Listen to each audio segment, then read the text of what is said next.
Bueno, entonces vamos a empezar.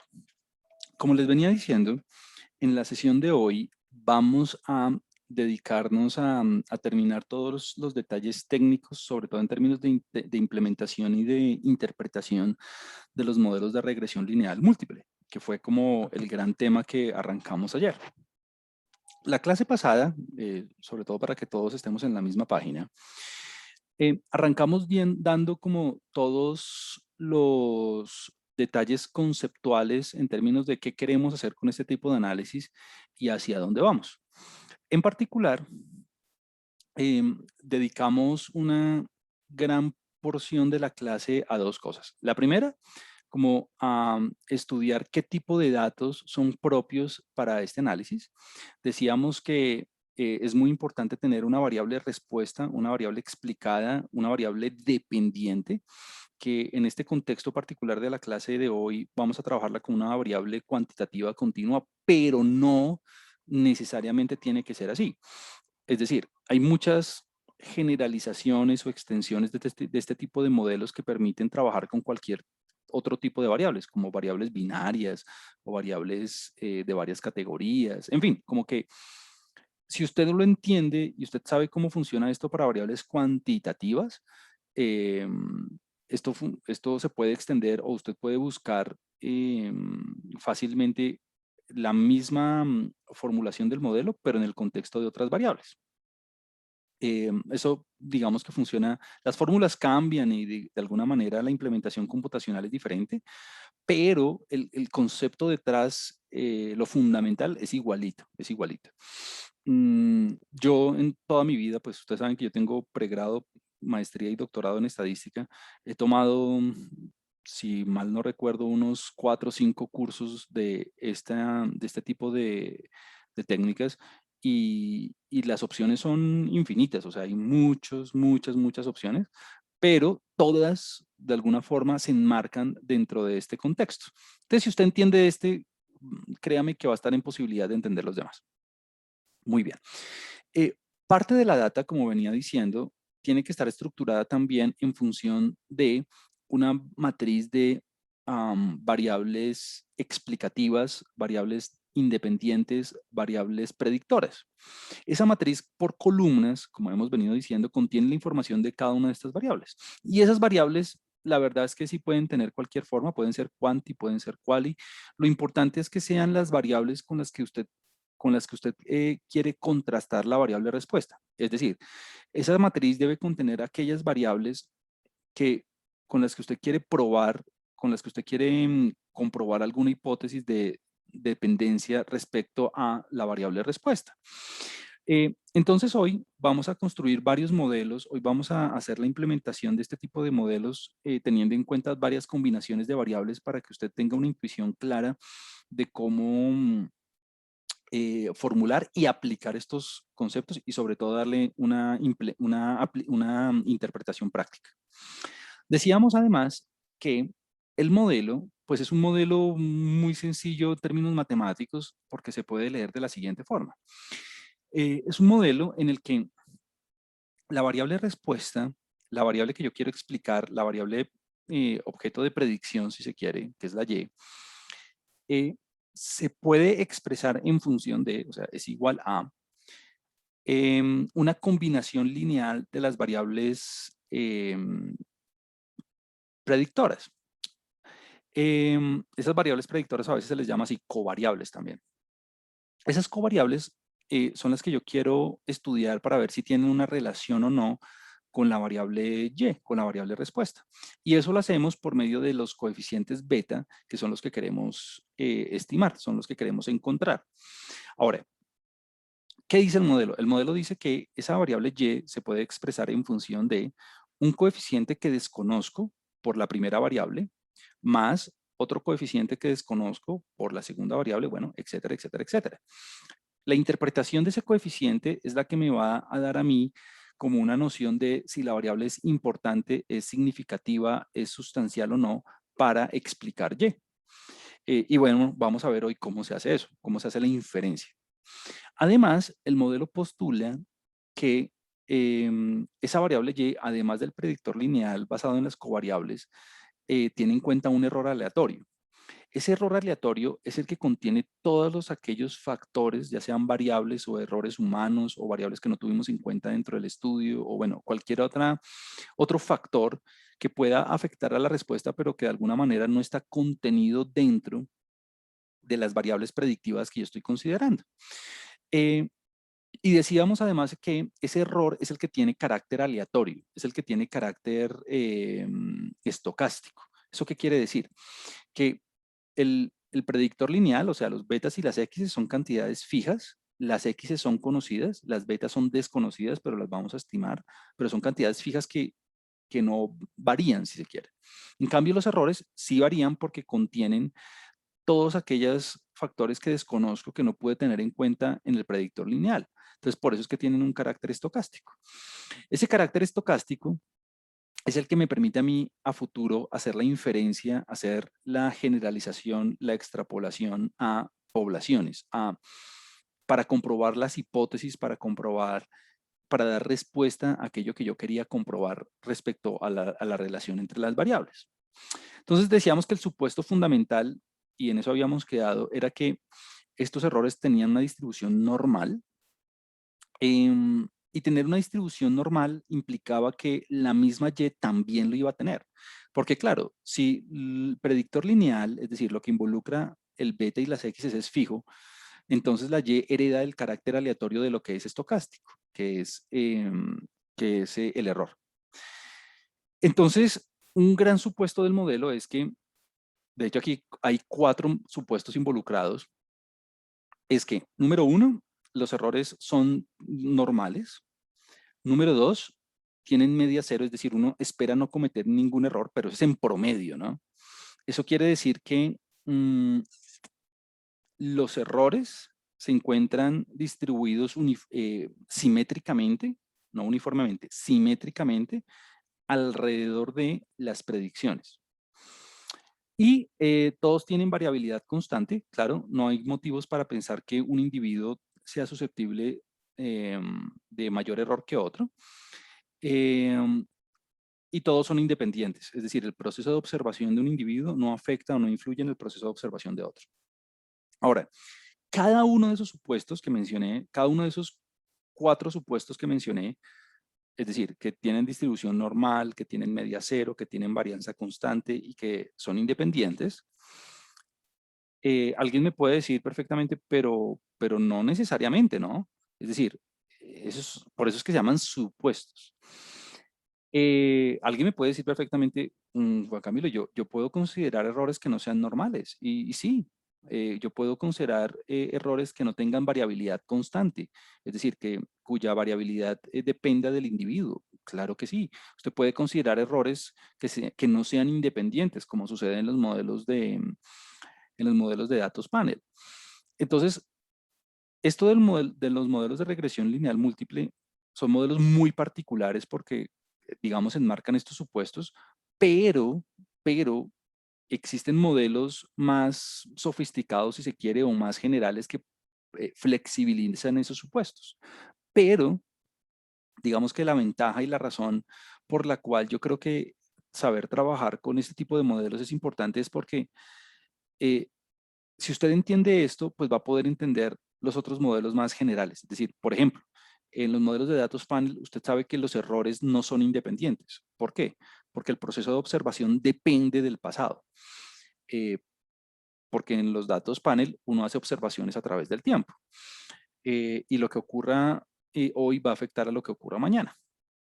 Entonces, básicamente, lo que quiere decir eso es que el modelo debe tener una estructura donde los errores no sean independientes. Pero si usted entiende este modelo, créame que va a estar en capacidades de entender el otro, solamente que tiene que actualizar sus fórmulas y tiene que cambiar de código y de eso.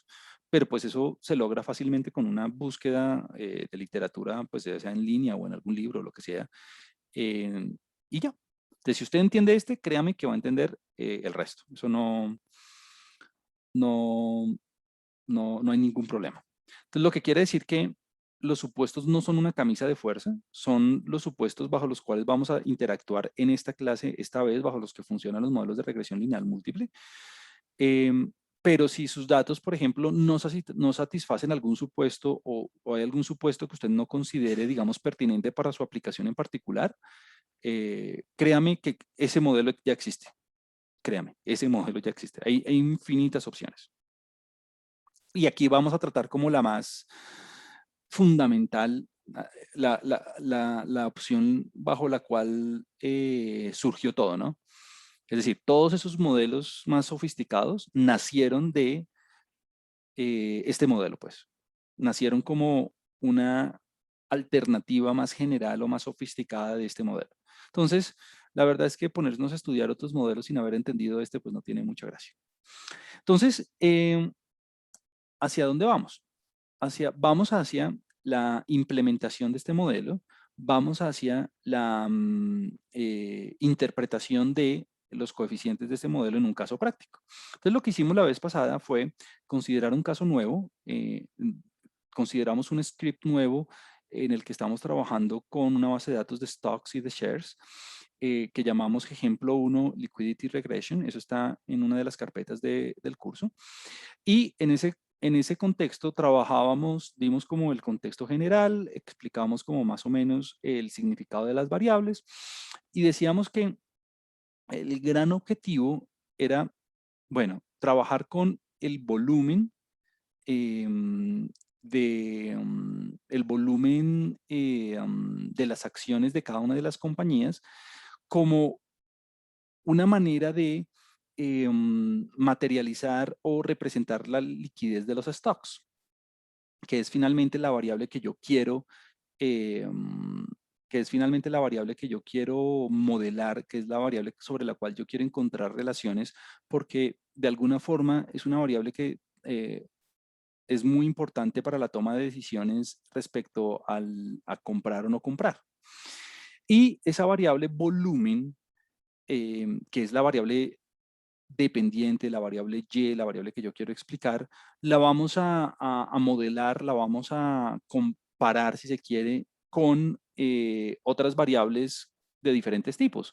Variables de tipo que tienen en cuenta la actividad del trading, como el tiempo promedio que duran las transacciones, el número de transacciones, también otras variables de tamaño como el precio, la cantidad de acciones en circulación y otras variables financieras como la proporción de deuda capital. Bueno, en fin, como vamos a, más allá de los detalles de cada una de las variables, pues que aquí están y cada uno y un experto pues podría dedicarse una hora a cada una de estas variables.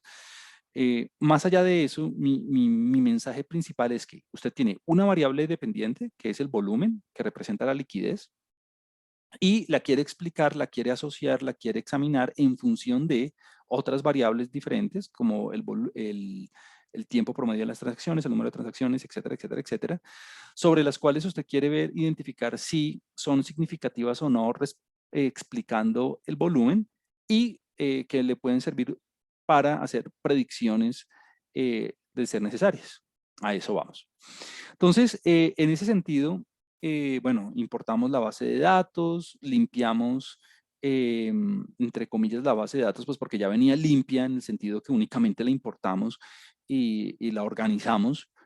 Construimos una matriz X que tiene en cuenta todas las covariables, tiene en cuenta las covariables tanto de tamaño como de circulación como de apalancamiento y la variable respuesta.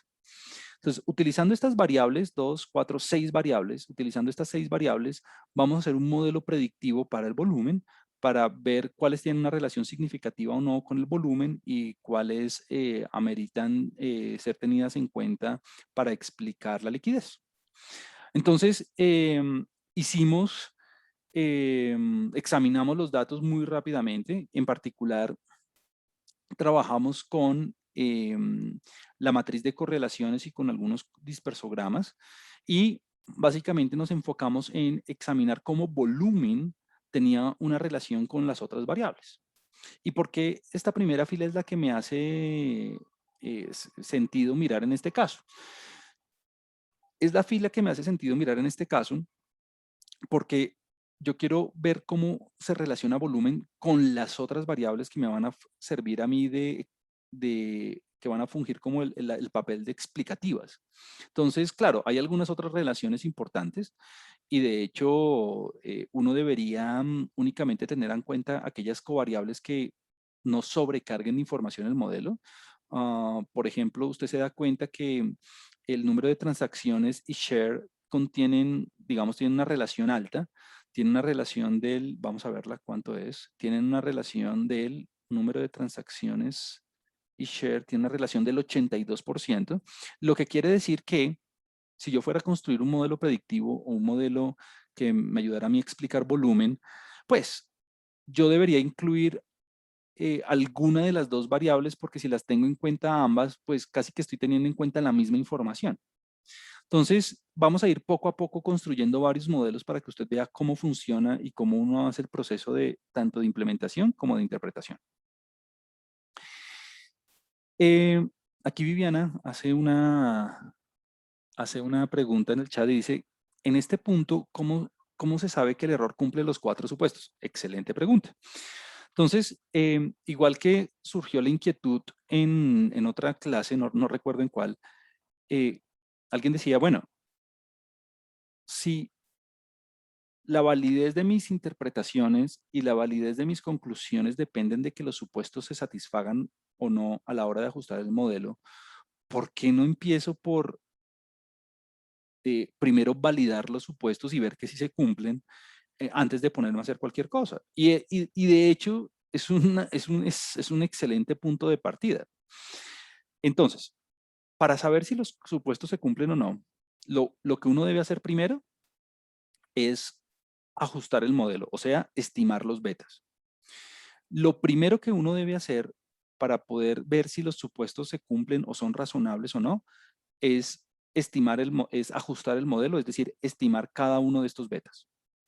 Luego de estimar los betas, yo voy a poder calcular los errores. ¿Por qué? Porque fíjese que los X's usted los tiene, los betas ya los estimó. Y como los Y's también los tiene, pues de ahí usted puede despejar y calcular el error. Entonces, ya con esos errores estimados, yo ya puedo ver si esos errores siguen una distribución normal, puedo ver si son independientes, puedo ver si tienen variabilidad constante, pues puedo validar todos los supuestos. Pero entonces, el proceso va en ese orden, ¿no? Primero, estime los betas, luego de estimar los betas, es decir, luego de ajustar el modelo, estime los errores y luego de estimar los errores, ahí mire si los supuestos se satisfacen o no. Si los supuestos no se satisfacen, puede pasar que, bueno, no, puede pasar que no. Usted no tiene sustento científico para validar sus conclusiones, para darle piso a la respuesta que usted le dio a sus hipótesis. Listo. Ahora, lo que vamos a hacer aquí, sobre todo con propósitos pedagógicos, es hacer el proceso un poco al revés, y es ajustar el modelo, estimar los betas, interpretarlos, hacer predicciones, bla, bla, bla. Eh, y luego, si al final, ver que se cumplen los supuestos. Alguien puede argumentar que eso es perder el tiempo porque qué tal que los supuestos no se cumplen. Pues antes de eso debería uno evaluar los supuestos. Sí, la verdad es que yo hice el ejercicio al revés. Hice como la interpretación, hice como que todo, y al final sí validé los supuestos y pues los supuestos sí se cumplen. Entonces no va a haber ningún lío. Ahora, hay otra, hay otra, aquí hay otras preguntas en el chat, ya voy a ir sobre ellas.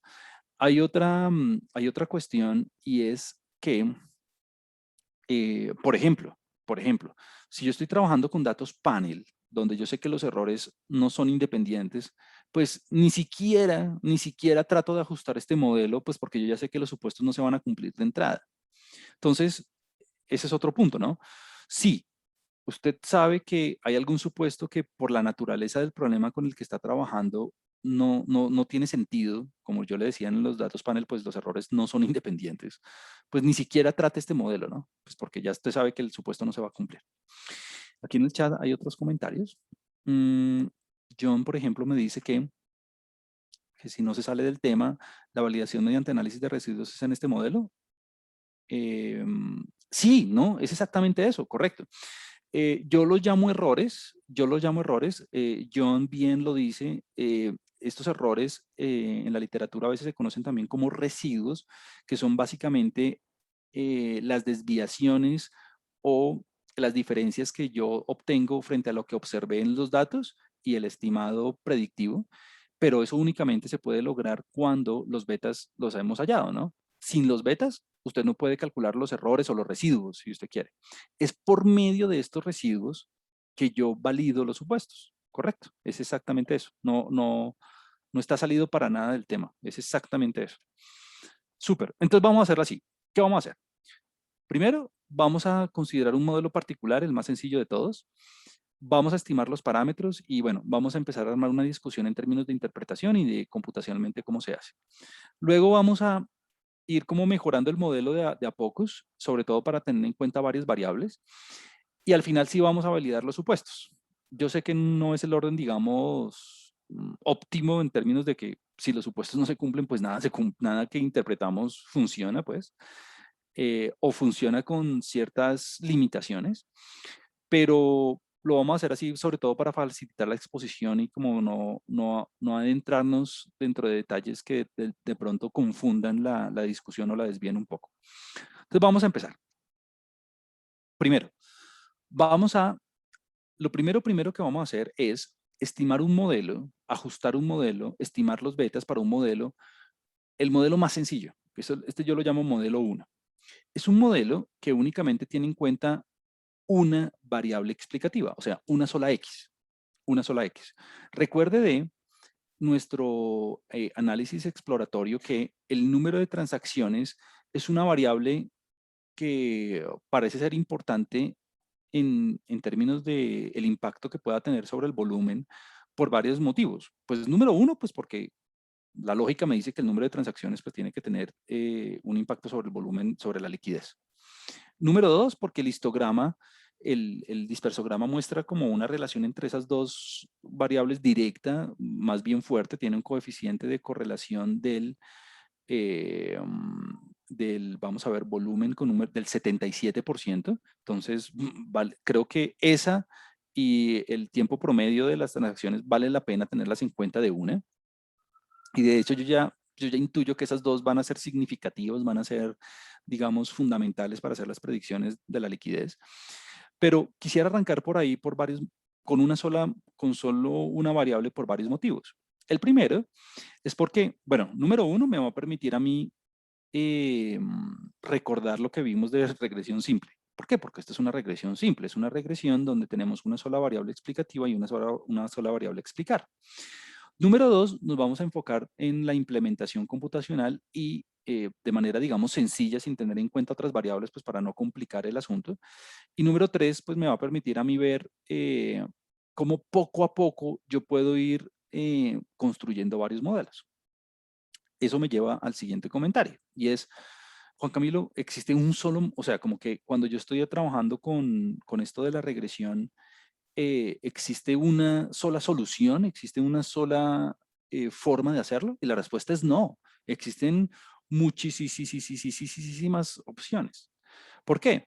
Porque alguien puede, digamos, considerar el volumen en función de, pues, estas variables que tenemos aquí, o puede tener en cuenta algunas de estas variables y otras exógenas que no incluimos en la base de datos y que quiere incluir en el problema, o pueda considerar, por ejemplo, el número de transacciones y el número de transacciones al cuadrado, pues porque usted ve aquí que la línea, la nube de puntos tiene como cierto aspecto curvilíneo, o sea, como que hay muchas opciones, hay demasiadas opciones. Vamos a aprender a construir algunas, digamos, poco a poco.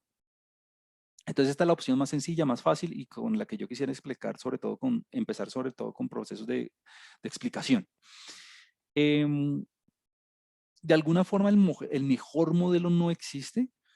Mi punto de vista aquí es que eh, es un poco lo que decía uno de los grandes nombres en estadística, que es Cox, y decía pues ningún modelo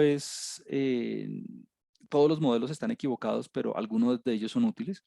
Entonces, digamos que aquí uno puede dedicar mucho tiempo a tratar de construir varios modelos y uno debe llegar a un punto en el que uno diga, bueno, este modelo es suficiente para mis propósitos. Porque si no, uno se queda, digamos, en la tarea infinita de hacer el mejor modelo predictivo. ¿Por qué? Pues porque usted sabe que la liquidez o bueno, cualquier variable, pues depende de muchísimas variables, muchísimos factores y usted puede meterle y meterle y meterle y meterle y meterle y nunca parar. Entonces, vamos a aprender a construir modelos poco a poco para saber cómo funciona esto, pero va a llegar un punto donde se tienen que parar y tomar decisiones con lo que tiene. Entonces vamos a empezar con el modelo más sencillo, que es un modelo de regresión simple, donde la variable explicativa es el número de transacciones.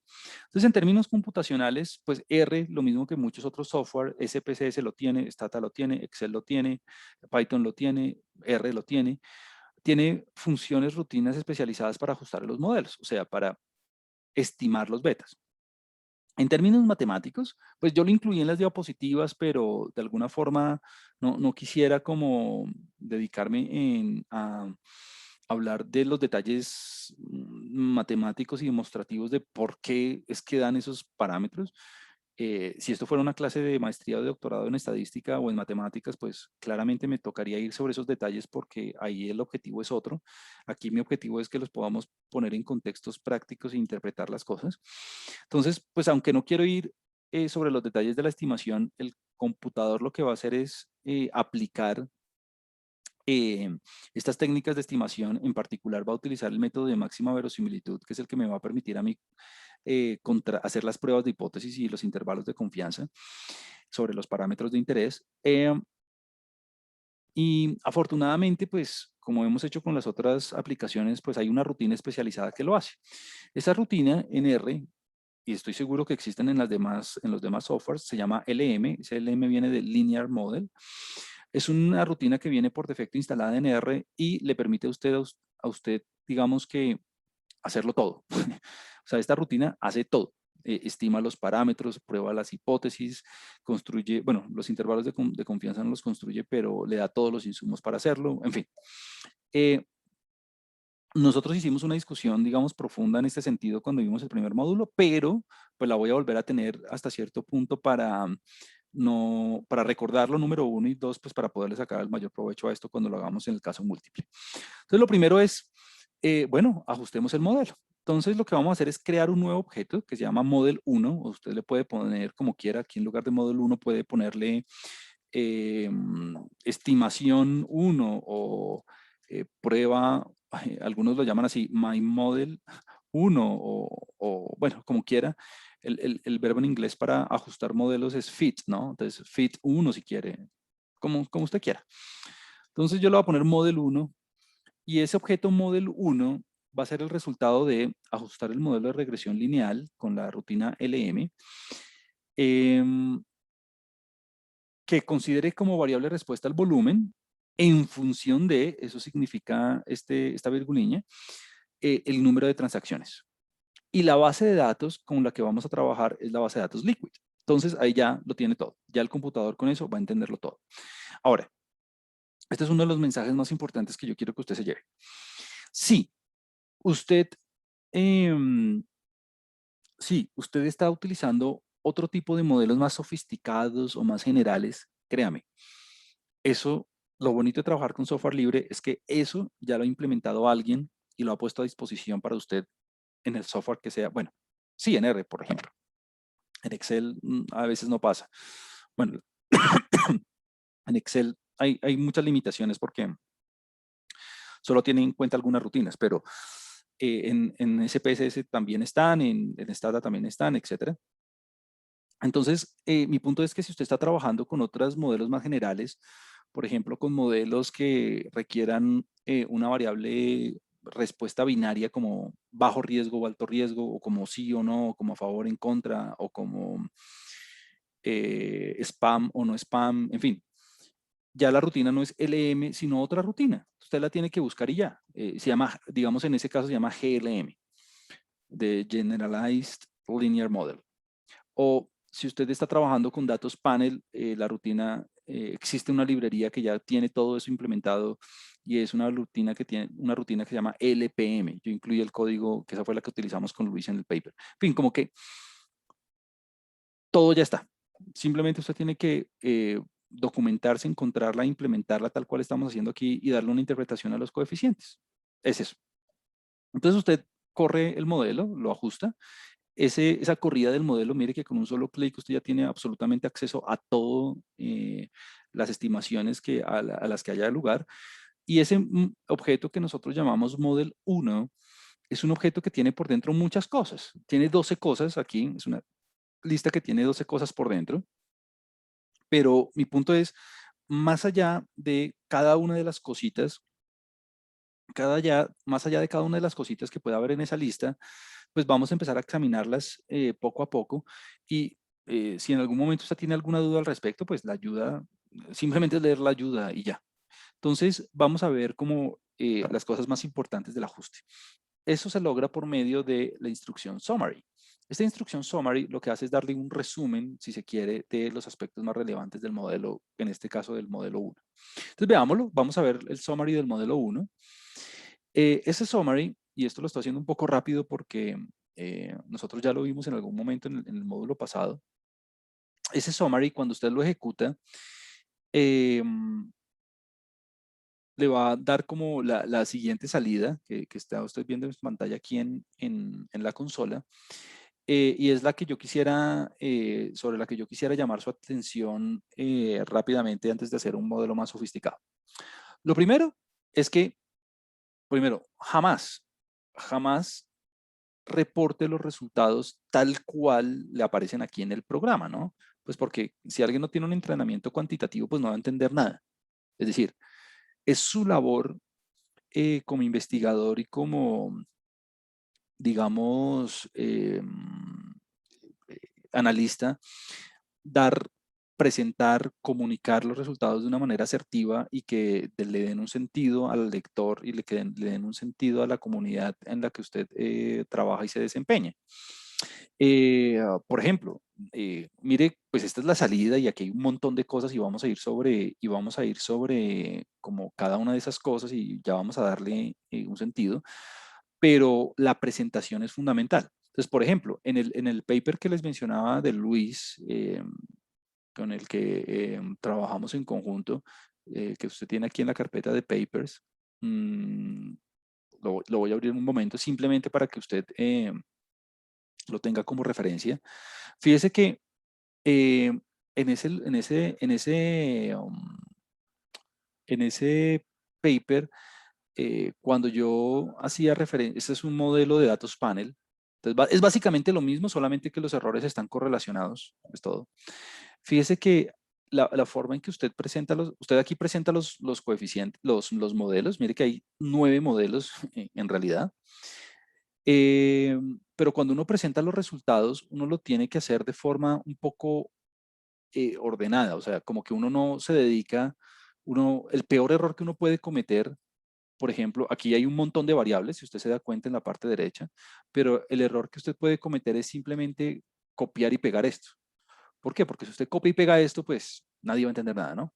Entonces, digamos aquí la estrategia, y es como lo fundamental para responder las preguntas de investigación que formulaba Luis, eran los coeficientes eh, del modelo y si resultaban o no significativos. Entonces uno pone, por ejemplo, como las variables explicativas, las covariables, las X, aquí las pusimos en las columnas. Al frente poníamos, eh,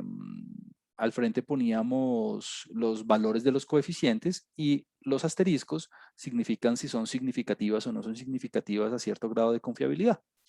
Pero mi punto es que el resto de la información, digamos que el resto de cosas que hay aquí en el modelo hay que presentarlas, pero de manera amable y de manera, digamos, ¿cómo se dice? De manera precisa y asertiva a través de los párrafos en la discusión, ¿no? No simplemente pega esto ahí en una hoja y ya, pues porque nadie lo va a entender. Número uno, eso. Número dos, mire que aquí usted lo ve todo, ¿no? Y cuando ajustemos modelos más generales, y lo vamos a hacer ahora, pues básicamente el resultado va a ser el mismo, solamente que con más información. Pero digamos que la estructura es toda. Número uno, le aparece como un mini resumen de los residuales. Le aparece un mini resumen de cómo están distribuidos los residuales. Y eso es importante sobre todo por los supuestos. Aquí vemos, por ejemplo, que el mínimo es de menos 2 unidades, el máximo es de 0.8 y que tiene una mediana de 0.07. El hecho de que haya una mediana de 0.07, digamos, aunque no lo hemos comprobado, lo vamos a hacer, me tranquiliza un poco porque quiere decir que en promedio, esto es en mediana, pero en promedio muy seguramente va a ser alrededor también de 0. Y pues aquí usted se puede dar como una ligera idea del tamaño o de la magnitud en las unidades del volumen. Recuerde que esto está trabajando en millones de shares, de cómo se comportan los residuales. Esto es apenas un resumen.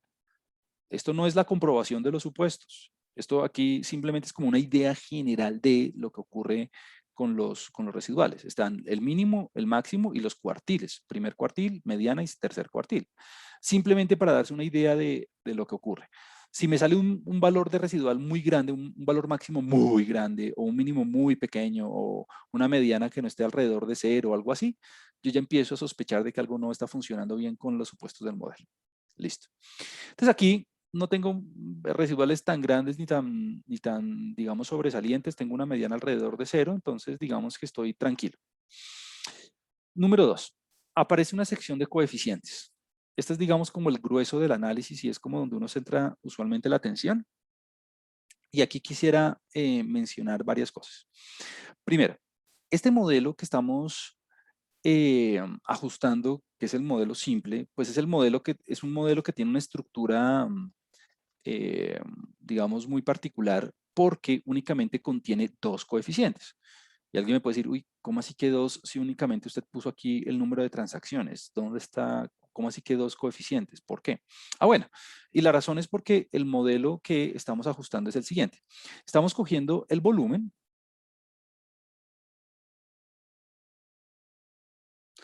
y lo estamos expresando en función de usualmente se le pone beta 0 o usted le puede poner beta 1, no hay ningún problema, más beta 2 por el número de transacciones más el error. Este es el modelo con el que estamos trabajando. Entonces, a este beta 1, que no tiene, digamos, asociado ninguna variable en particular, este se le llama, este es el intercepto,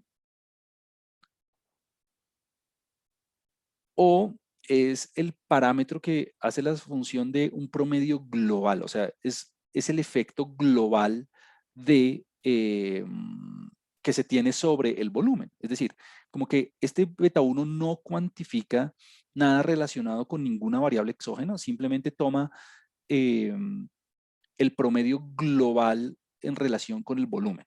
Pues se le llama el intercepto, que es básicamente es el valor que asumiría el volumen cuando las transacciones son 0, ¿no? Listo. Y este beta 2, pues es el coeficiente asociado con el número de transacciones, es el parámetro que me permite a mí cuantificar la relación, la asociación, el efecto, el impacto que pueden tener el número de transacciones sobre el volumen. Listo. Entonces,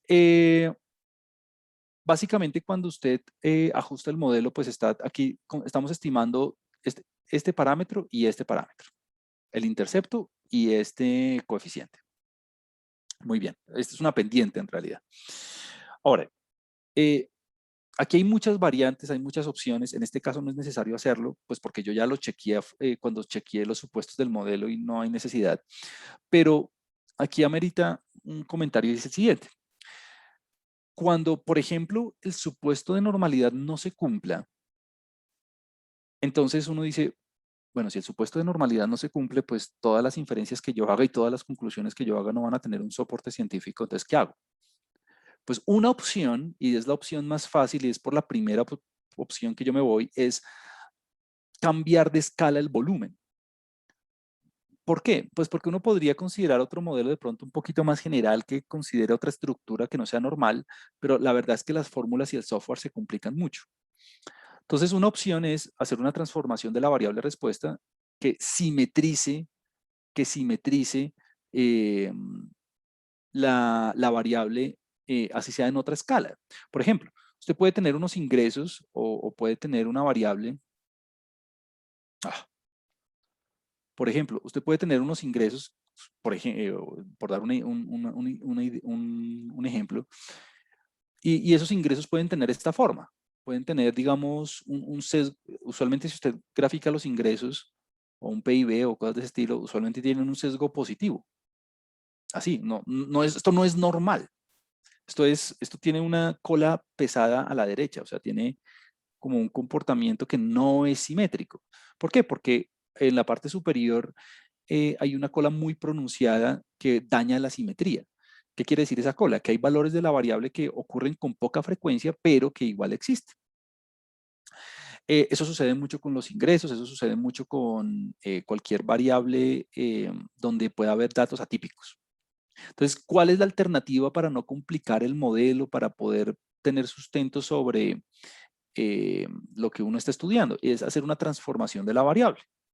Entonces, la transformación de la variable es simplemente volver a coger exactamente la misma variable, pero en otra escala. Y la forma, digamos, más popular y que usualmente tiene muy buenos resultados y que simetriza las cosas es la transformación logaritmo. Entonces, ese log lo que hace es volver a- a considerar los ingresos, pero ahora al aplicarle el logaritmo la distribución se va a ver más simétrica. No se va a ver perfectamente simétrica, no. Pero sí la simetría se va a lograr hasta cierto punto que valide el supuesto. Esa es la transformación más usual. Existen otras transformaciones, por ejemplo, la raíz cuadrada, por ejemplo, una que usamos aquí con Luis y fue esta. Usted la ve acá, es la log más 1. Usted la ve aquí y la razón está acá, la log más 1. Esta transformación log más 1 la hicimos porque la verdad la variable que estábamos considerando no era una variable que exhibiera un proceso de simetría, digamos, aparente, era bien sesgada. Entonces, lo que hicimos básicamente fue, después de validar los supuestos, transformarla, porque si yo no la transformaba, los supuestos de simetría no se cumplían. Entonces, todo lo que concluíamos en el paper no servía para nada. Entonces, en otra escala, en escala logarítmica, es una escala que me permite, log más 1, es una escala que me permite a mí llegar a ese nivel de simetría y poder, digamos, satisfacer esos supuestos para darle sustento científico a mis conclusiones. La razón por la cual se pone más 1 es porque recuerde que el log de 0 no está definido, entonces uno le suma 1 para que, digamos, no haya problemas matemáticos en ese sentido. Pero digamos que la transformación log es como la más corriente. Ahora, existen muchas otras transformaciones. Muchas, muchas, muchas, muchas. De hecho, hace unos años, hace, digamos, voy a decir que 40, 50 años, como no había software o no había tantos desarrollos computacionales como ahora, la estadística, hay un camino de la estadística que se dedicó, una rama de la estadística que se dedicó a estudiar transformaciones para lograr la normalidad. ¿Por qué? Porque eso es lo más de hacer. Entonces, existe la transformación log, la transformación logaritmo, la transformación de Box-Cox, la transformación de puff, y existen miles, miles de transformaciones. Ustedes van a ver en SPSS, en R, en Python, en todos los software que hay un módulo de transformaciones. Y bueno, digamos que es algo que tener en cuenta, sobre todo cuando el supuesto de normalidad no se cumpla, cambiar a una escala diferente. Ya en una escala diferente, pues bueno, está trabajando en una escala diferente, pero finalmente el proceso de predicción y el proceso de interpretación se puede hacer. Entonces, lo único que hay que estar pendiente es que esto está en escala log y ya, se acabó. Si usted está haciendo una predicción en escala log, por ejemplo, y quiere volver a la escala real, pues, ¿qué es lo único que tiene que hacer? Pues devolverse, ¿no? Y devolverse, ¿cuál es la operación inversa del logaritmo? Pues la operación inversa del logaritmo es la exponenciación, ¿no? Eh, si usted tomó logaritmo en base 10, por ejemplo, entonces la operación inversa es 10 a la x, ¿no? Si usted tomó logaritmo en base, logaritmo natural, o sea, logaritmo neperiano, si se quiere, la transformación inversa es e a la x. Bueno, como que cambiar de escala no tiene ningún problema porque lo único que usted tiene que hacer a la hora de interpretar o a la hora de hacer una predicción es devolverse a la escala original con la operación inversa. Punto. ¿Cuál es la operación inversa de la raíz cuadrada? Pues elevar al cuadrado, ¿no? Entonces, como que eso no es ningún lío. Bueno, entonces en este caso, este fue el modelo con el que trabajamos y esta sección de estimados y demás, pues le da toda la información relevante en ese sentido. Entonces el estimado en este caso, del intercepto fue 1.521, entonces el beta, eso se escribe así, el beta 1 estimado me dio de, vamos a verlo, 1.521, 1.521, E a la 00, pues quiere decir que no elevó a la nada, ¿no? E a la 00 no tiene nada. Y el beta 2 me dio 1.198 a la menos 0.4. O sea, esto sí tiene esto sí es notación científica, esto sí tiene una implicación importante. Entonces, si yo lo fuera a escribir, yo diría que el beta 2 estimado, entonces este es el beta 1 estimado, voy a escribirlo un poco más bonito, el beta 2 estimado, eso quiere decir el gorrito estimado, ¿no?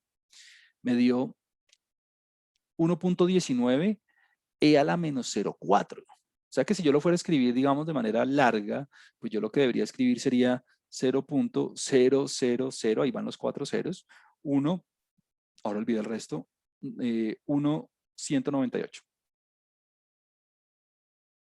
Ok. Entonces, bueno,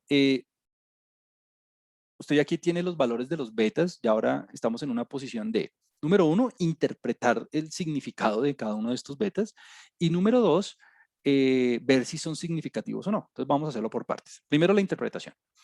El beta 1 estimado. El beta 1 estimado es el intercepto, es el valor que asumiría la variable dependiente, o sea, la y, en caso de no tener valores del número de transacciones. Es decir, cuando el número de transacciones vale 0, es decir, bajo 0 transacciones, el valor promedio esperado del volumen es de 1.5 millones de shares. Recuerde que la variable está en millones de shares, ¿no? Entonces, si el número de transacciones es 0, entonces mire que 0 por cualquier cosa le da 0, entonces el número esperado el número promedio del volumen es de 1.52 millones de shares. Listo. Este es como el promedio global, este es como el promedio, digamos, general, bajo la ausencia del número de transacciones. ¿Listo? Ahora, ¿cómo se interpreta el beta 2? El beta 2 es una pendiente, es una tasa de cambio, es básicamente lo que aumenta una variable cuando se aumenta en una unidad la otra. Entonces, la interpretación de los betas es la siguiente.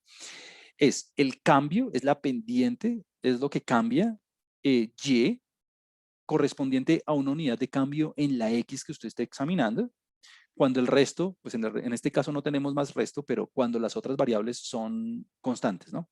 Entonces, en este caso, ¿qué ocurriría? Pues bueno, en este caso es muy fácil porque no tenemos más variables, entonces este beta 2 sería cuando, cuando hay un aumento de una unidad en el número de transacciones, cuando hay una transacción adicional, eh, cuando hay un aumento de una unidad en el número de transacciones, se espera que en promedio el volumen, en la liquidez de las operaciones aumenten, porque mire que este valor es positivo, en 0.0001 o 100 o 1.1198, bueno, como usted lo quiera decir.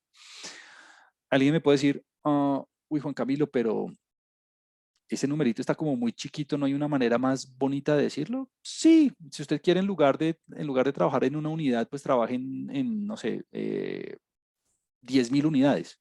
Entonces usted podría decir, por cada aumento de 10.000 transacciones adicionales o unidades extra en el número de transacciones, se espera que el volumen, la liquidez, aumenten en, pues, este valor que sería beta 2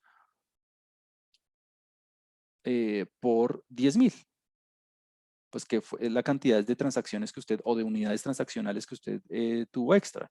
Y eso le da, pues, 1.198. Se espera que por cada 10.000 unidades transaccionales extra que ocurran el volumen, la liquidez aumente porque el valor es positivo, 1.110, 1.1 o 1.2 aproximadamente millones de shares. Es eso. Entonces, usted puede dar la interpretación básicamente en el sentido que quiera, como en términos de las unidades que quiera. Eso es lo importante. Ahora, ya solo esa interpretación le sirve a usted para responder algunas preguntas relacionadas con la investigación por el siguiente sentido. Y es que, número uno, le da a usted un sentido real, un sentido directo, un sentido práctico de en qué dirección está la asociación, la relación, el impacto entre las dos variables. Número uno, eso. Número dos, le da una cuantificación directa de esa relación. En términos de cuánto cambia la una por una unidad de cambio o por 10.000 unidades de cambio de la otra. O bueno, aquí sí es la elección que usted quiera. Yo usualmente lo hago por unidad, pero si usted quiere cada 10.000 unidades, pues es lo que usted quiera. Listo. Y adicionalmente, usted puede hacer algo extra. Y es, alguien le puede preguntar, y esto es como lo más importante, sobre todo en términos científicos, y es, ¿esa relación es significativa? ¿Esa relación es sustancial? ¿Estos valores que usted está reportando como estimados son valores que marcan la diferencia? ¿Son valores que a nivel poblacional, a nivel general, a nivel, digamos, real, si se quiere, lo suficientemente grandes como para que importen? Entonces, ¿la relación entre el número de transacciones y el volumen es significativa? Entonces, vamos a ver eso. Entonces, para saber si el número de relaciones es significativa o no, pues ya el software se lo bota de una vez. Esto está aquí dado en la tabla. Y está aquí con el valor P. Entonces, mire que el software inmediatamente le bota el valor P asociado con la siguiente prueba de hipótesis. Y es, usted está interesado en probar si, bueno, esto está en las diapositivas, pero lo voy a escribir aquí, si beta 2, digamos, lo puede hacer con beta 1 también. Es más, lo voy a poner así. Si beta I es igual a 0, o sea, no hay un efecto importante, no hay un efecto real, no hay un efecto significativo frente a H1, beta I es diferente de 0. Entonces, básicamente usted ve aquí que es un p-valor muy chiquitico, porque mire que le dice que el p-valor, el valor p, es menor que 2e a la menos 16. 2 por e a la menos 16. O sea, 2 por e a la menos 16 es 0.0000000, 15 ceros adicionales y 2, pues. Entonces, ese valor P es demasiado chiquitico. Entonces, como el valor P es demasiado chiquitico, usted tiene suficiente evidencia en la muestra, suficiente evidencia empírica para rechazar la hipótesis nula. Lo que quiere decir que existe suficiente evidencia en sus datos, en su experimentación, que le permite concluir que el número de transacciones tiene un efecto significativo sobre el volumen, sobre la liquidez. Pues lo cual ya lo esperábamos, pues porque la relación era bastante obvia cuando hicimos el dispersograma y vimos el coeficiente de correlación. Entonces, fíjese que, y aquí viene lo importante, fíjese que, y esto es un error típico, lo que usualmente piensan las personas que no tienen experiencia con esto o que no tienen formación cuantitativa, es que como ven un valorcito chiquitico aquí, 0.00001198, te dicen, ah, no, este valor no es significativo, porque es un valor muy chiquitico. Pero no. Digamos que la significancia del parámetro no se basa en la magnitud, se basa en el valor P que tiene en cuenta tanto el estimado como la desviación estándar del estimador. Aquí está la desviación estándar del estimador. Aquí, este STD significa Standard Error, ¿no? Este Standard Error es la desviación estándar de ese estimador, y esa desviación estándar, pues no estamos viendo los detalles de las fórmulas, lo que le permite a ustedes ver si en últimas el parámetro es significativo o no. Es decir, el valor P se calcula con base en el error estándar y el estimado, obviamente. Y le da un valor P muy chiquitico. O sea que como le da un valor P tan chiquitico, eso es casi que significante al nivel de confiabilidad que usted quiera. Entonces, al 95% de confiabilidad, ¿esta variable es significativa? Claro que sí.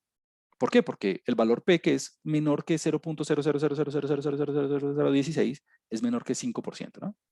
Entonces el software, además de darle el valor P, le bota unos códigos con unos asteriscos. Esos asteriscos básicamente le dicen a usted si la variable es significativa o no a cierto nivel. Entonces, por ejemplo, cuando le salen dos asteriscos, quiere decir que eso es significativo al 0.0001. Cuando le sale un solo asterisco, eso es significativo al 0.01, o sea, al 1%. Cuando sale un punto, es significativo al 5%. Pero mire que me salieron tres asteriscos, o sea que eso es casi que significativo a... Aquí dice 0, pero pues bueno, uno no puede tener perfección en los modelos, ¿no? Esta es una forma de decir que es demasiado pequeño. Entonces, es importante siempre poner los códigos, pues para que el lector y el analista pues tengan un punto de referencia en términos de la significancia. Pero, repito, aquí aplica lo de siempre. Uno no juega con la confiabilidad, uno no juega con la significancia, uno no dice, uy, esta hipótesis sí al 5, esta otra hipótesis al 10, esta otra al 1, no. Uno pone como referencia pues todas las significancias pues como para, digamos, dar más evidencia, pero uno dice al 5% está ocurriendo tal cosa, que es básicamente lo que en el paper uno siempre pone, sobre todo cuando está reportando las significancias de los valores. Aquí está. Entonces uno pone los códigos, uno pone los estimados y uno pone los asteriscos. Y bueno, ya después arma la discusión de qué quiere decir eso, ¿no? Entonces fíjense que aquí en el paper, por ejemplo, en el texto, pues lo que viene es la interpretación y es como lo que dijimos de, que por cada unidad de aumento o porque, o la significancia, en fin. Y las implicaciones que eso puede tener a nivel, digamos, práctico, ¿no? Las implicaciones que puede tener una relación significativa entre el número de transacciones y la liquidez. El intercepto también dio significativo, mire, el intercepto también dio significativo. Entonces, ¿qué quiere decir eso? Que al nivel general, el promedio tiene una relevancia importante, una relevancia preponderante sobre el, sobre la liquidez, el promedio general, pues, cuando el número de transacciones es cero. Entonces, la verdad sea dicha, en términos prácticos a muchos analistas pues no les interesa que el error estándar, que el estadístico de prueba, no, muchas veces la discusión se basa en el valor P, como, a ver, dígame cuánto le dio el P, y listo. Entonces, aquí hago una salvedad y tengo que ser muy, muy abierto y muy específico con esto, y es, nunca se vuelve un investigador que vive en función de los valores P. Es decir, muchas personas, y esto lo he visto suceder muchísimas veces, lo vi en Estados Unidos inclusive, empiezan a jugar con los datos de forma que obtengan efectos significativos. Entonces, supongamos que si el número de transacciones, si la financiación de un proyecto, si la financiación de un experimento, si una inversión depende de si el número de transacciones de preponderante, significativo, sustancial. Entonces, muchas veces lo que hacen los investigadores es empezar a jugar con la base de datos de forma que en últimas, que aquí le aparezca por lo menos un asterisco o un punto. ¿Y cómo juegan con eso? Empiezan jugando, por ejemplo, eh, eh, con los niveles de significancia. Entonces, ay no, al 5 sí, pero al 10, perdón, al 5 no, pero al 10 sí. Algo así, ¿no? Número uno eso. Número dos, empiezan a hacer artimañas, pero esas son artimañas artificiales. Por ejemplo, lo que hacen es empezar a recortar la base de datos. Digamos, si estamos trabajando con una base de datos de 123, vuelven a correr el mismo modelo con la mitad de la base de datos, como para disminuir la precisión y como para disminuir la cantidad de información. Y puede que al hacer eso, por alguna fluctuación aleatoria de los individuos que usted eligió, porque de pronto justo eligió los que sí tenían como una mayor relación con el número de transacciones, ahí sí le dio significativo. Pero eso no es ético, ¿no? Eso no es científico, eso no tiene ni pies ni cabeza, porque lo que está haciendo es jugar con el software hasta que usted obtenga un asterisco o un punto por medio de la manipulación de los datos. Entonces, es como si en esas pruebas de la efectividad de las vacunas y eso, hacen un ensayo clínico sobre 10.000 pacientes y con el 10.000 pacientes no les dio significativo el coeficiente que estaba relacionado con el número de con el conteo de número, con el conteo de número de células CD4, que son las relacionadas con los anticuerpos. Entonces, decir, uy, no, que cojamos entonces esta parte de la base de datos que hace que considera los pacientes con los que sí tuvo como mayor efecto el medicamento, entonces ahí sí me dio significativo. Entonces, no, uno reporta los resultados como le dio y se acabó, o si no le da significativo, entonces considere otras variables o considere una base de datos más extensa. Eso sí sería muy chévere porque entonces le va a dar más información. En fin, como que, pero mi punto es, no viva en función de los p-valores para probar lo que usted quiera probar, pues. ¿Por qué? Porque, pues sí, básicamente lo que uno hace es ver si le dio significativo o no, y de eso depende el funding o depende del éxito de la investigación. Entonces, en ese sentido, hay mucha investigación hoy en día y como el éxito de la investigación depende del valor P. ¿Por qué? Porque muchas veces las revistas no publican los valores que no son significativos, publican los que sí son. Entonces hay un sesgo, eso se llama un empirical bias. Hay un sesgo empírico relacionado con el éxito. Por ejemplo, y obtener resultados negativos también es válido, también es muy bueno, porque le muestra a los investigadores por dónde no irse. Cuando yo estaba haciendo el doctorado, eh, estuve muy de buenas porque teniendo una charla con un investigador que, digamos, hacía lo mismo que yo hacía en cierto sentido, yo le dije, uy, voy a tratar esta técnica o voy a tratar esta base de datos o voy a tratar esta metodología. E inmediatamente esta persona me dijo, no, no se vaya por ahí. Yo ya lo he hecho y los resultados son no significativos. Entonces, la impresión que me dio fue, si yo no hubiera tenido esa conversación con esta persona, yo hubiera perdido años de mi vida tratando de hacer algo que alguien ya había encontrado que no era significativo, pero yo estaba en el lugar equivocado porque como yo en mi revisión de la literatura siempre encontraba cosas significativas y nunca encontraba resultados negativos, era precisamente por eso, porque las revistas a veces no publican las cosas que no son significativas o no son, digamos, exitosas. Entonces, mi punto con todo esto es, chequee los valores P, pero nunca manipule la información respecto a respecto a que si le da o no le da significativo. ¿Listo? Muy bien. Además de los interceptos y todas esas cosas, el software eh, le da muchos otros valores y quisiera enfatizar los siguientes.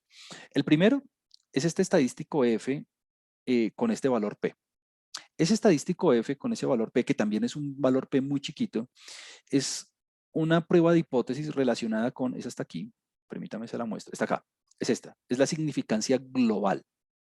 Esa significancia global prueba el sistema de hipótesis de si el modelo es significativo, si el modelo como un todo es significativo o no. Es decir, prueba la hipótesis de que todos los coeficientes son cero frente a que alguno es diferente de cero. Entonces, esta significancia global es una significancia que uno debería chequear primero, antes que nada, pues para ver si el modelo como un todo, como un modelo general, sirve para explicar, en este caso, el volumen. Entonces, en este caso, pues fue lo primero que yo debí haber visto. yo lo vi, pues me da significativo nuevamente, mire, me da un valor P muy chiquitico, o sea que se rechaza la hipótesis nula, o sea que el modelo como un todo me sirve a mí para explicar la variable volumen. Número 2, me bota un R cuadrado y un R cuadrado ajustado. Ese R cuadrado se denomina coeficiente de determinación o R cuadrado, se lo voy a escribir aquí, ese está aquí en las diapositivas también. Aquí está, coeficiente de determinación o R cuadrado, usted ve ahí las fórmulas, pero digamos que en términos de la interpretación, se interpreta como el porcentaje, la proporción de la variabilidad total, la proporción de información total que explica el modelo. Entonces, si yo lo veo, mire que me da del 58%, 59% casi, 59%. Entonces, este 58%, ¿qué quiere decir? Que el volumen, la liquidez, la puedo explicar en un 58% en función del número de transacciones. Buenísimo, porque con una sola variable yo pude eh, estimar el 58% de la variabilidad de la información que yo tenía en la liquidez a partir del número de transacciones. Ahora usted me dirá, uy, ¿cómo así que un R cuadrado ajustado? Claro, ocurre que a medida, en la medida que usted considere modelos más y más y más complicados, es decir, modelos con más y más covariables, con más y más variables explicativas, existe un teorema que le dice a usted que este R cuadrado siempre va a aumentar, siempre. Entonces, ¿qué hacen algunos investigadores? Lo que hacen algunos investigadores es coger un modelo y llenarlo de variables, o sea, como que no le meten una, sino le meten 10 variables explicativas. Entonces, ¿qué ocurre? Que como el R cuadrado siempre crece, eso es un teorema, el R cuadrado siempre crece cuando yo le meto variables y variables y variables. Entonces lo que hacen algunos investigadores es métale y métale y métale variables para hacer crecer artificialmente ese R cuadrado. Pero eso es una artimaña porque puede que esas variables ni siquiera importen en el modelo. Entonces este recuadrado lo que ha ajustado, lo que hace es preponderar, lo que hace es, digamos, eliminar el efecto del número de variables que usted incluyó en el modelo. Mire que en este caso me da casi que lo mismo, 59% aproximadamente en ambos casos, lo que quiere decir que es un modelo que está utilizando que al ponderar por el número de variables incluidas en el modelo, en este caso una sola, pues el porcentaje de explicación de la liquidez se mantiene. Y este residual standard error es básicamente el sigma, ¿no? El estimado del sigma me da de 0,53. O sea, en este caso, el sigma, la variabilidad del error, bueno, en este caso, la desviación estándar del error estimada me dio de 0,5353. Este valor es importante en el sentido que estima qué tantas son las fluctuaciones respecto a la liquidez que no son explicadas por la variable respuesta, por el número de transacciones. Y pues como asumimos que es un valor constante, pues este es el valor constante que deberían reflejar los errores en términos de su variabilidad. Entonces va a ser importante cuando chequeemos los supuestos del modelo. Listo. Entonces, como que estas son esta es como la generalidad y lo que uno hace siempre cuando uno ajusta un modelo, ¿no? Como ver si las variables son significativas, ver si el modelo en su totalidad es significativo, ver la proporción de variabilidad de información explicada por el modelo. Obviamente, si usted tiene un modelo con un R cuadrado del 1%, del 2%, pues ese modelo no le sirve para nada, ¿no? Imagínese un modelo que explique el 2% de la información de la liquidez, pues mejor no haga nada, mejor coja la liquidez y esas variables explicativas no le sirven para nada. Lo máximo que le puede dar ese R cuadrado es 100%, ¿no? Si usted le da un R cuadrado de 100%, es porque su covariable, su variable explicativa, explica perfectamente la liquidez. Entonces, si ese R cuadrado me diera del 100%, quiere decir que el número de transacciones explica perfectamente la liquidez, es decir, no hay ningún otro factor inmiscuido, ni siquiera ningún error humano ni nada. No hay error, mejor dicho, no hay error. Como que usted hizo el modelo perfecto. Eso nunca pasa, ¿no?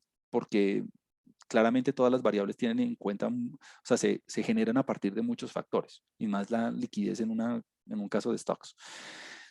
Entonces lo que vamos a hacer ahora es empezar a considerar otros modelos de pronto para eh, ver el efecto de varias variables simultáneamente en relación con la liquidez. Entonces, hay un gráfico que está aquí puesto. Este me gusta bastante porque, digamos, me permite a mí, digamos, identificar en qué dirección ir. ¿Por qué? Pues porque alguien me puede decir, bueno, Juan Camilo, mire que usted acabó de ajustar un modelo para explicar el volumen en función del número de transacciones, le dio un modelo como con ambos coeficientes significativos, todo perfecto, el modelo común todo era significativo, todo perfecto, tuvo un R cuadrado muy bueno del 59%, súper. Eh, pero hagamos un modelo, digamos que tenga en cuenta otras variables con el siguiente propósito. Número uno, sería chévere poder testear si las otras variables son significativas o no. ¿Será que, no sé, el apalancamiento financiero es significativo o no? ¿Será que el valor a la hora de inicio de las actividades en bolsa eran significativo o no? Entonces, claro, alguien me puede decir, bueno, construyamos otros modelos como con más covariables, pues para ver cuáles otras variables son significativas o no. Y para mejorar la calidad predictiva del modelo, pues porque el R cuadrado del 59% está bueno, pero de pronto podemos construir un modelo con un R cuadrado del 80%, por ejemplo. Entonces, este gráfico que vamos a ver es como una manera, digamos, científica o justificada de ver qué otras variables vamos a considerar, pero pues no es necesario, la verdad. Si yo viendo este gráfico, viendo solamente este gráfico, este dispersograma, y yo le digo a alguien, vea, tengo un modelo con número de transacciones explicando el volumen. Si usted tiene que elegir entre el average time y el precio y bueno, el tiempo de entre transacciones, el precio, el share, el value y el DBEC, ¿cuál variable elegiría usted para armar otro modelo predictivo, para mejorar el modelo en su calidad, para testear qué otras variables son significativas? Y le digo, elija una variable. Pues seguro me va a decir, pues obvio, coja el average time, ¿no? ¿Por qué? Pues porque si mirando la correlación entre las variables, pues mire que, claro, nosotros habíamos cogido como variable predictiva, si se quiere, el número de transacciones. Teníamos el número de transacciones, ¿no? Entonces, alguien me puede decir, bueno, entonces, cojamos este número de transacciones, es una variable muy poderosa porque tiene una correlación bien importante con el volumen. Entonces, si alguien va a coger como otra variable, pues aquí hay dos opciones. Aquí hay dos opciones. Usted podría coger el tiempo entre transacciones, porque tiene una correlación también muy importante con la variable, con el volumen. O podría coger el share también, eh, porque también tiene una correlación bien importante con el volumen. Entonces, alguien me puede decir, bueno, tratemos el número de transacciones. Creo que esa es la que viene, creo que esa es la que viene ahorita, el siguiente modelo. Sí, ese es el average time. O alguien me puede decir, bueno, pues coja esas dos al tiempo, ¿no? Pues usted tiene toda la libertad de coger esas dos, tanto el average time como el tiempo, como el share, ¿no? O cójalas todas, pues. Quiero ir paso a paso, quiero ir paso a paso. Alguien me puede decir, no, yo preferiría coger el share porque mire que el número de transacciones y el tiempo están bastante correlacionadas, o sea que como que contienen más o menos la misma información. Entonces, porque mire que hay una relación inversa muy importante, cuadrática, pero muy importante. Entonces, de pronto alguien puede decir, no, yo preferiría coger el share en lugar del tiempo entre transacciones. Entonces, eh, usted está en libertad de irse en el camino que quiera. Vamos a explorar varios caminos. Voy a empezar con este de incluir el tiempo entre transacciones, pues porque tiene una correlación bien importante con el volumen y va a mejorar la calidad predictiva. Pero no crea que esto es como una fórmula mágica que uno le dice, coja esto, coja lo otro. No, uno tiene que ir probando, uno tiene que ir tratando. Este gráfico que le quería mostrar, básicamente evidencia eso que le acabé de decir. Entonces, mire, ¿qué estamos haciendo? Número uno, estoy calculando los residuales del modelo 1. ¿Cómo se hace eso? Mire, es muy fácil, es muy fácil.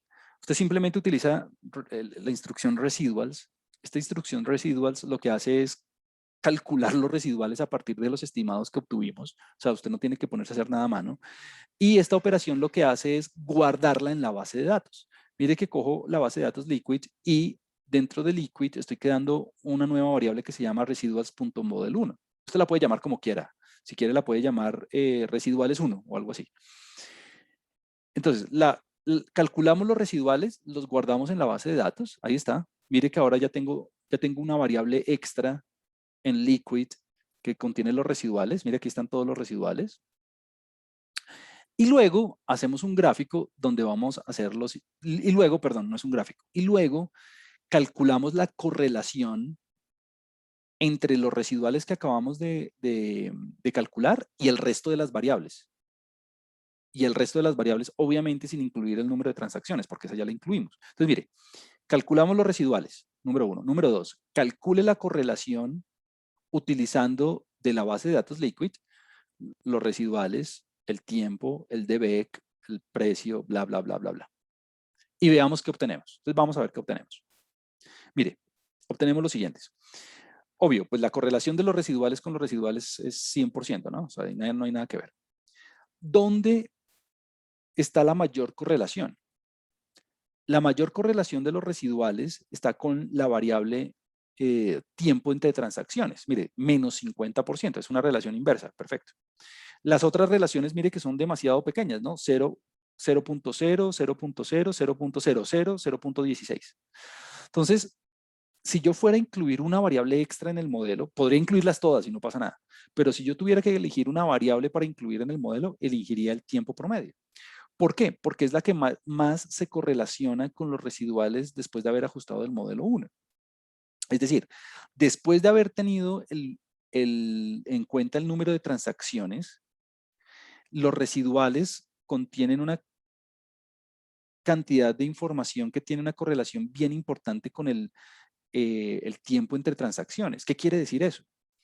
Que los residuales son, en el modelo 1 contienen en gran medida harta información relacionada con esa variable. O sea que yo la debería tener dentro del modelo en cuenta para mejorar calidad predictiva, para testear si es significante o no, para ver, digamos, más aspectos con más variables al mismo tiempo. Entonces, eso es lo que vamos a hacer en el modelo 2. Entonces, mire el modelo 2. El modelo 2, pues ya aquí la discusión ya se simplifica muchísimo, pues porque ya aprendimos qué tenemos que ver y todo. Entonces, el ajuste es muy fácil. Usted simplemente nuevamente llama a la rutina LM, pone volumen en función de el número de transacciones y además, este más significa eso, y además el tiempo entre transacciones. Entonces vamos a verlo y vamos a ver el resumen de una vez y vamos a interpretar. Perfecto. Entonces mire, vamos a dar la interpretación. Entonces bueno, como de costumbre, aquí usted tiene un resumen de los residuales, nuevamente están centrados alrededor de 0 en mediana, el mínimo y el máximo, digamos, ahí usted ve como la simetría de menos 1 punto algo y 1 punto algo. Esa simetría se mejoró porque en el ajuste anterior los residuales, el máximo era un poquito más pequeño que el mínimo. En fin, como que de los residuales no veo nada problemático por ahora. Vamos a ver ahorita cuando todavía no hemos chequeado los supuestos, ¿no? Todavía no hemos chequeado supuestos. Vamos a ir en esa dirección al final. Coeficientes. Aquí viene lo importante. Bueno, número 1. Estoy tranquilo porque el modelo resultó significativo nuevamente en lo global, ¿no? En lo global, el modelo resultó significativo nuevamente. Mire que el valor P me da muy chiquitico. O sea que en términos generales este modelo es significativo. Número 2. Uy, mire, el R cuadrado aumentó muchísimo. 77%. 78% casi. O sea, estoy explicando el 78% de la liquidez en función de tanto el número de transacciones como el tiempo entre transacciones. Aumenté en 10, casi de pronto un poco más, 10 puntos porcentuales la calidad explicativa del modelo. Y no estoy metiendo ruido. ¿Por qué sé que no estoy metiendo ruido? Porque mire que el R cuadrado ajustado me da casi que igual al R cuadrado regular, lo que quiere decir que las variables que estoy metiendo son variables que no inflan el R cuadrado artificialmente, sino que es una explicación real. El error estándar me da ahora de 0,30, la desviación estándar del error, o sea, el sigma, me da de 0,39. Se redujo porque antes me da de 0,52. O sea que la variabilidad del error disminuyó, buenísimo. ¿Por qué? Porque ahora el error ya no es tan explosivo, disminuyó su variabilidad, mejor dicho. Buenísima señal. Ahora veamos los coeficientes. Intercepto, 2,59. Cambió el estimado de manera importante. Antes nos daba de 1,52. Pero claro, cambia y tiene que cambiar porque ahora estoy considerando un modelo en el que estoy escribiendo el volumen en función de, bueno, un promedio general, un efecto general, un promedio global, más un beta 2 por el número de transacciones, más un beta 3 por el tiempo, ¿no? Creo que esto se escribe así, average time, más un error. Entonces, como incluye otra variable, claramente este estimado va a cambiar, ¿no? Entonces, ahora tengo 3 parámetros sobre los cuales ver la influencia en el volumen. Vamos a ver cómo son los resultados. Todos los resultados me dan significativos, bien importante. Tengo un modelo donde todas las variables son significativas, donde todas las variables tienen un efecto, una relación, una participación importante explicando el volumen, empezando por el promedio general, por el promedio global, el cual me da de 2,59. ¿Qué quiere decir? Que si el número de transacciones fuera cero y el tiempo entre transacciones fuera cero, hipotéticamente, si ambas variables se anularan, si el número de transacciones fuera cero, si el tiempo de transacciones fuera cero, eso quiere decir que eh, se esperaría entonces un volumen, una liquidez de 2,5 millones de shares cuando esas variables están ausentes. Claro, cambió a lo que teníamos antes, porque antes estábamos controlando únicamente por el número de transacciones. Vamos a ver el otro, el número de transacciones. Sigue siendo un valor bien pequeño. Mire que dice E a la menos 0,5, o sea, 0,00000058884. Lo que quiere decir que por cada transacción adicional que obtenga yo, la liquidez va a aumentar en 0,00000, bueno, lo que sea. Es un valor significativo, lo que quiere decir que nuevamente el número de transacciones tiene un efecto, una relación, un impacto, una asociación sustancial con el volumen para explicar el volumen. Y mire que el tiempo entre transacciones también me da significativo, excelentes noticias. Y mire que el coeficiente me da negativo. Claro, ¿qué quiere decir eso? ¿Cómo se interpretaría?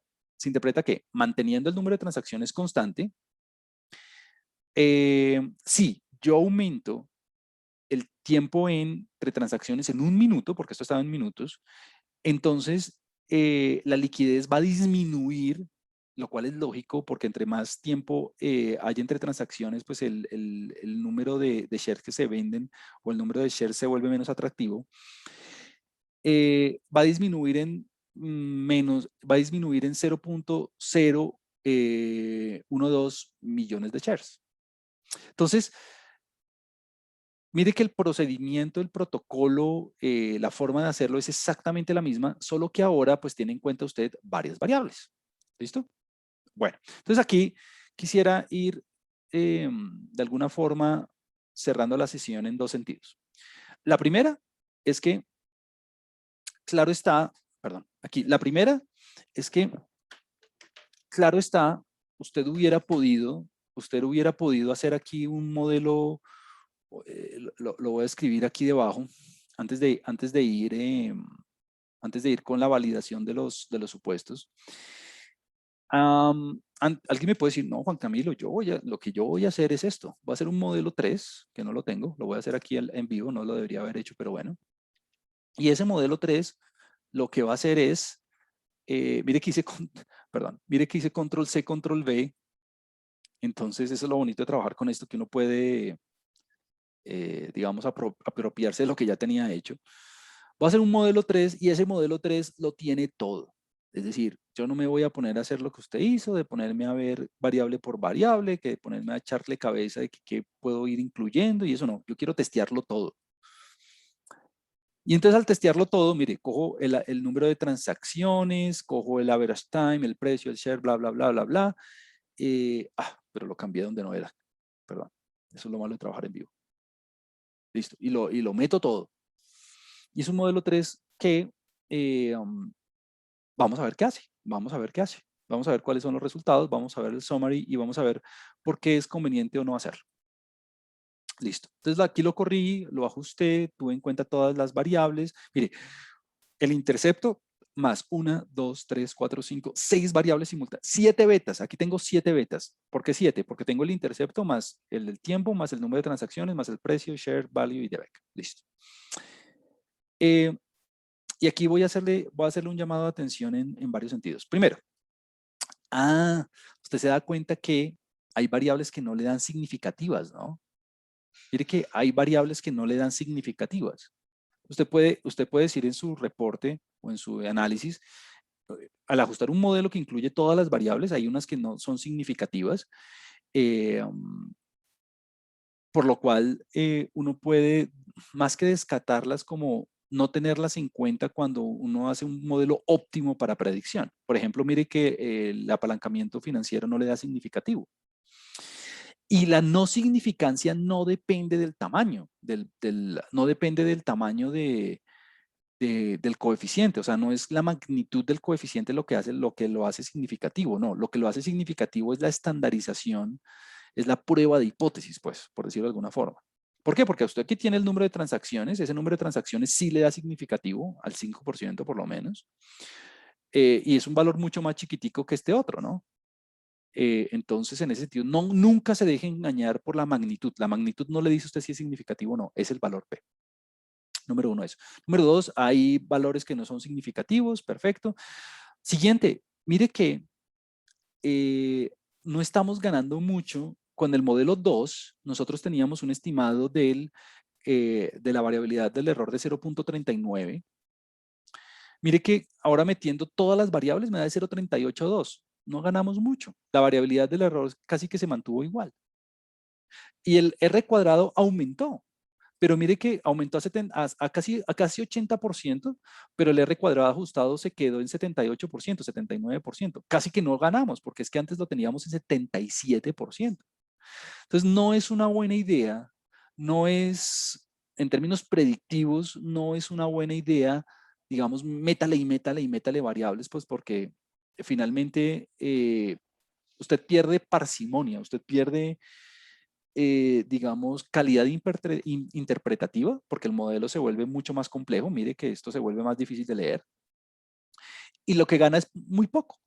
Y lo que gana es muy poco. Entonces, por eso es que aquí yo me tomo el trabajo de empezar a hacer una construcción pausada, ¿no? Siguiente. Alguien me hubiera podido decir, bueno, yo creo que el camino de acción está bien. Puede ser dejar estas dos variables. Podríamos dejar share también, que es significativa, perfecto. O sea que eso sería una buena idea, un cuarto modelo, eso sería una buena idea. Y de pronto incluir el tiempo en términos cuadráticos. Entonces no voy a ir en esos detalles, pero es posible. Usted puede buscar, es fácil, de hecho únicamente hay que elevar al cuadrado y ya. Puede incluir este término también adicional en términos cuadráticos, porque el dispersograma como que me lo hacía sugerir, ¿no? Eso le va a dar un R cuadrado de pronto un poco mayor, no lo tengo hecho, le puede dar un R cuadrado un poco mayor, pero mi punto es que usted puede, digamos, seguir en esa línea, seguir en esa línea. Listo. Ahora, lo que yo le decía hace un segundo, no tenemos absolutamente nada si los supuestos no se cumplen. Entonces vamos a ver los diagnósticos para terminar la clase. Entonces, primero, Vamos a trabajar con el modelo 2, que es el segundo modelo con el que trabajamos. Si usted quiere hacer un modelo 4, un modelo 5, un modelo 6, pues lo puede chequear, es lo mismo. Pero entonces vamos a chequear los modelos del modelo 2. ¿Por qué? Porque logramos una mejora sustancial respecto al modelo 1, porque digamos ya tenemos una calidad predictiva aceptable. En fin, chequeemos que nuestras interpretaciones que tenemos sustento científico para validar nuestras hipótesis. Entonces, lo primero es la independencia. Esa independencia se logra por medio de la prueba de Durbin-Watson. En la prueba de Durbin-Watson, la hipótesis nula es que H0 es que los residuales son independientes y obviamente H1 es que no son independientes. Entonces aquí yo cruzo los dedos para tener un valor P grande, ¿no? ¿Por qué? Porque yo no quiero rechazar la hipótesis nula.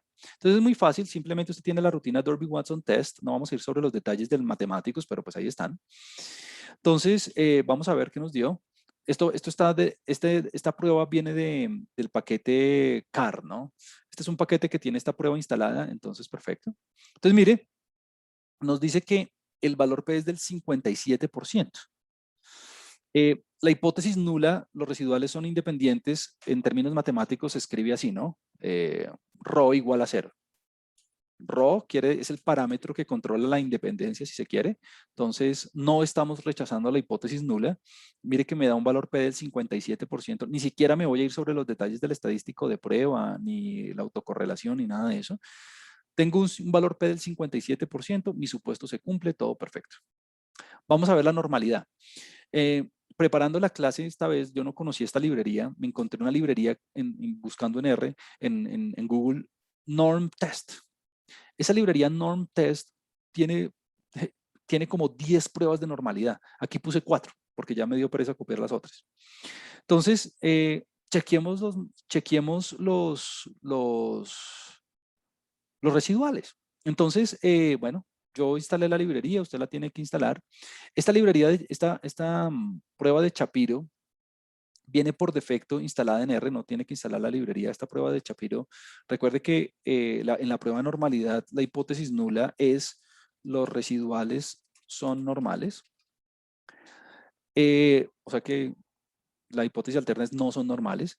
Esta prueba de Shapiro viene instalada por defecto, no hay ningún lío. Lo único que usted tiene que hacer es calcule los residuales estándar para tener los residuales sin unidades de medición y miremos si son normales o no. Entonces vamos a ver si aquí uno cruza los dedos nuevamente para tener un valor P grande, ¿no? Vamos a verlo. Me da un valor P del 6%. Digamos que estoy en el límite, pues, porque al 5% no rechazaría la hipótesis nula, bien. Entonces es bueno chequear con otras pruebas, pues como para tener cierta certeza y como no estar ahí como en el limbo. Entonces vamos a ver otras pruebas. Esta otra prueba, esta de Yarque-Vera, es otra prueba muy famosa, además de la de Shapiro.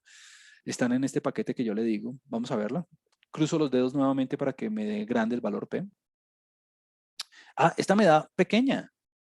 De acuerdo con esta prueba, no hay normalidad en los residuales. Veamos las otras. Interesante. 38% me dice esta de Frosini. Vamos a ver esta otra. Hay como otras 10 pruebas. 0.2%. Listo. Tenemos aquí como un par de, digamos, opiniones divididas. 2 pruebas me dicen que sí, 2 pruebas me dicen que no. Entonces, aquí yo qué hago. Cuando yo tengo este escenario, me voy por lo fijo. Y lo fijo es, tengo 2 pruebas que sustentan la normalidad, así que voy a hacer un gráfico para, digamos, tener como cierta certeza, de ver cómo qué está pasando. Y si el gráfico se comporta bien, yo me voy con lo que me diga el gráfico. Entonces vamos a verlo. Este es un gráfico, nuevamente esta rutina viene del paquete CAR, es QQplot, y es un gráfico donde uno grafica tanto los percentiles de la muestra frente a los cuantiles teóricos, los percentiles teóricos, y si todo está bien, se deberían ver alineados sobre la línea recta. Entonces, fíjese que a pesar de que hay algunos cuantos punticos que no están dentro de las bandas de confianza, que no están alineados perfectamente con la línea, eso es muy seguramente lo que está desviando la normalidad. Y este punto por acá, aquí tenemos un outlier gigantesco. Eso es lo que hace que las pruebas estas me dicen, que haya dos pruebas que me digan que no hay normalidad. Pero fíjese que el comportamiento en general, a pesar de que no es normal perfecto, pues usted ve aquí el histograma, no es algo, digamos, absurdo, fuera de control. Entonces, si alguien a mí, un referee, un colega científico, estadístico, me dice, demuestre que sus supuestos se satisfacen, este gráfico, más la prueba de Shapiro, más la prueba, más la última prueba que hicimos, me dan suficiente razón científica para decir no hay desviaciones importantes. O sea, como que mis conclusiones son válidas. Si este gráfico, si los puntos fueran demasiado lejos de la línea recta, es decir, fuera de las bandas de confianza en exceso, si todas las pruebas de normalidad me dieran negativas, entonces ahí sí el supuesto de normalidad, no, no me sirve. Y lo que habría que hacer es hacer una transformación, por ejemplo. Y bueno, aquí tengo, o sea que en términos de normalidad, en términos de normalidad, en términos de independencia, todo en orden. Lo de media cero también todo en orden. Es más, calculemos la media, lo voy a hacer aquí. Veamos la media de los residuales. Me tiene que dar un valor alrededor de cero. Sí, 0.0004, perfecto. Entonces, en términos de los supuestos, no tengo ninguna objeción, así que tengo como un sustento científico para validar mis hipótesis y validar mis estimaciones. Entonces, por último, hay un tema que no alcanzamos a cubrir, pero si usted quiere, ¿qué pasa? Vimos aquí una observación 0.50, esta observación 53 que se ve como outlier, se ve muy lejos del comportamiento de la tendencia general de los datos. Usted la ve aquí también en el histograma.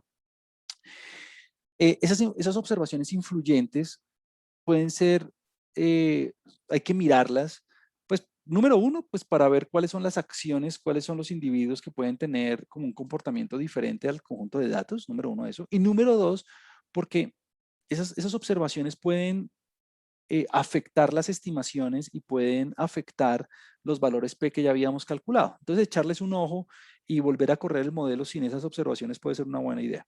Entonces, aquí en esta parte del código y en las diapositivas, yo les pongo como un par de alternativas para detectar cuándo las observaciones son influyentes o no.